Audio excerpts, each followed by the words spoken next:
राधे राधे भक्तों, आज हम आपको वैशाख मातम के 20वें अध्याय की कथा सुना रहे हैं। पिछले अध्याय में हमने आपको बताया था कि एक शिकारी राजा कैसे बना था तथा उस राजा पुरुयश ने वैशाख धर्म का पालन करके अपना खोया हुआ राज्य कैसे प्राप्त किया था। यदि आपने पिछले अध्यायों की कथा अभी तक नहीं सुनी है तो इस चैनल को लाइक और सब्सक्राइब कर लीजिए तथा कमेंट्स में राधे राधे भी लिखिए। अब गणेश जी की वंदना करके कथा प्रारंभ करते हैं। राजा पुरुयश वैशाख धर्म का पालन करने लगा और भगवान मधुसूदन की कृपा से उस राज्य की समस्त प्रजा अपने राजा से भी अनुराग करने लगी। इस राजा के पुण्य प्रताप और धर्म में प्रीति देखकर भगवान मधुसूदन बहुत प्रसन्न हुए और अक्षय तृतीया के दिन उन्होंने अपने परम भागवत स्वरूप में शंख चक्र गदा पीताम्बर धारण करके लक्ष्मी जी सहित अपने अनुचरों तथा गरुड़ सहित राजा को दर्शन देकर कृतार्थ किया। प्रेम से विवल होकर राजा रोमांचित हो गया और आत्मविभोर होकर नेत्रों से जल वर्षा करने लगा। अति विनीत भाव से दोनों हाथ जोड़कर दंडोत करने के पश्चात प्रभु की स्तुति इस प्रकार से करने लगा। यह स्तुति संस्कृत में है, हम आपको इसका हिंदी रूपांतर सुना रहे हैं। हे प्रभु, हे निर्गुण विष्णु मूर्ते, आपके चरणारविंद धन्य हैं। इनकी शरण में आकर हर प्राणी अपने पापों से मुक्त हो जाता है। हे देव, मैं महान पातकी हूँ। मैंने अनेक प्रकार की योनियों में भ्रमण किया है। मैंने कोई धर्म कार्य भी नहीं किया और प्रभु की शरण भी नहीं ली।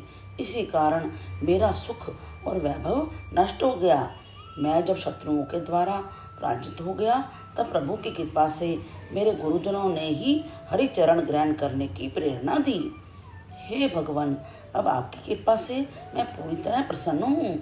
हे संतों पर दया करने वाले प्रभु, आपको बारंबार नमस्कार है। आप मुझ पर प्रसन्न हो। आपके चरणों की कृपा से मैं परिवार और प्रजा सहित धर्म का पालन करने में सफल हो सकूं। हे देवादिदेव, सबके कल्याण करता, सबके पालन करता एवं मोक्षदाता प्रभु, मेरा मन आपके चरण कमलों में लगे। मेरी जिह्वा से आपकी पवित्र कथा निकले। मेरे नेत्र आपकी दिव्य मूर्ति के दर्शन करें और मेरे कानों में आपकी निर्मल कथा पढ़ती रहे।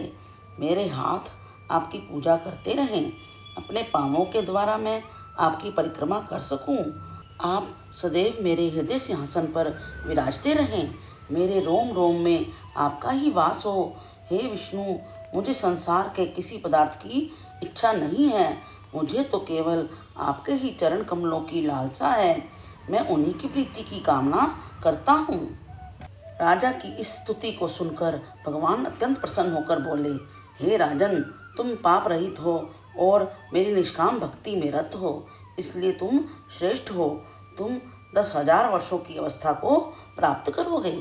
इस लोक में तुमको दिव्य वैभव प्राप्त होंगे। अंत में तुम मेरे लोक को प्राप्त करोगे।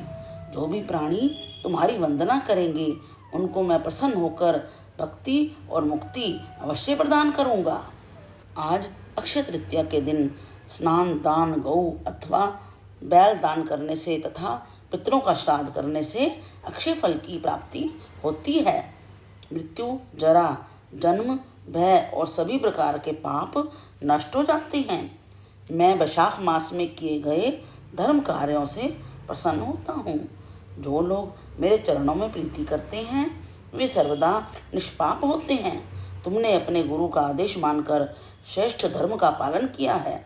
मैं तुम पर अत्यंत प्रसन्न हूँ और इसी कारण मैंने तुम्हें दर्शन भी दिए हैं। अब तुम दिव्य भोगों का सेवन करो। भगवान श्री हरि राजा को इस प्रकार से वरदान देकर अंतर्ध्यान हो गए।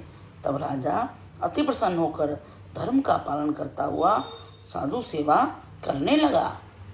उसने मन, वचन और कर्म से प्रभु की आराधना की।